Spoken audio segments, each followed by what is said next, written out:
Saya bukan orang yang pandai. Saya nak ceritakan sebelum saya mengakhiri ucapan saya, pengalaman saya sendiri menduduki SPM.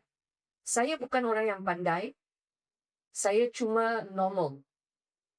Dan di peringkat sekolah, saya terlalu aktif, aktiviti co-curriculum, sehingga mengabaikan pendidikan saya, pelajaran. Jadi, bila saya masuk tingkatan 4 dan 5, saya tak suka sains tapi dipaksa belajar sains. Dan bila saya masuk peperiksaan SPM, saya betul-betul bergantung sangat. Soalan objektif semua saya main tembak saja jawapan.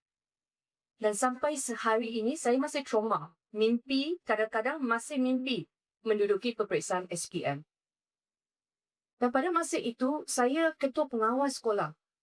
Jadi harapan cikgu adalah untuk saya mendapat straight A's. Tapi bila saya tak dapat straight A's, saya hanya dapat grade 1. Aggregate 24 pada masa itu. Bermaksud subjek sains saya banyak yang P7, P8. Just pass. Selepas SPM, keputusan SPM keluar, cikgu sekolah gunakan saya sebagai contoh yang tidak baik untuk pengawas. Bayangkan daripada ketua pengawas, saya menjadi contoh tidak baik. Cikgu gunakan nama saya untuk semua pengawas junior, jangan jadi seperti saya. Terlalu aktif sehingga tak ada masa untuk belajar. Dan pada masa itu, saya kemurungan. Saya malu nak keluar.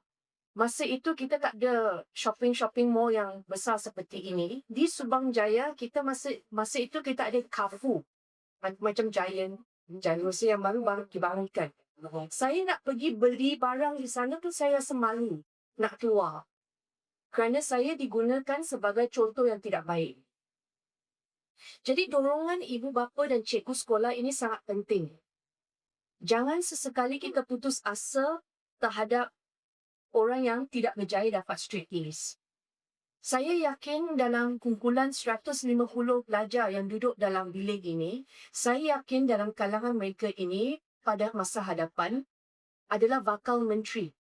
Kalau saya boleh bangkit semula selepas SPM, saya yakin ramai yang dalam sini bakal cikgu sekolah, bakal hakim pun ada. Jadi untuk cikgu-cikgu yang akan membangunkan program tuition mission ini dan membantu setiap kanak-kanak ini, pelajar ini, saya nak anda melihat setiap orang itu sebagai bakal menteri. Kerana saya yakin setiap orang mempunyai kapasiti. Kalau diberikan peluang kali kedua, mereka mampu untuk bangkit semula.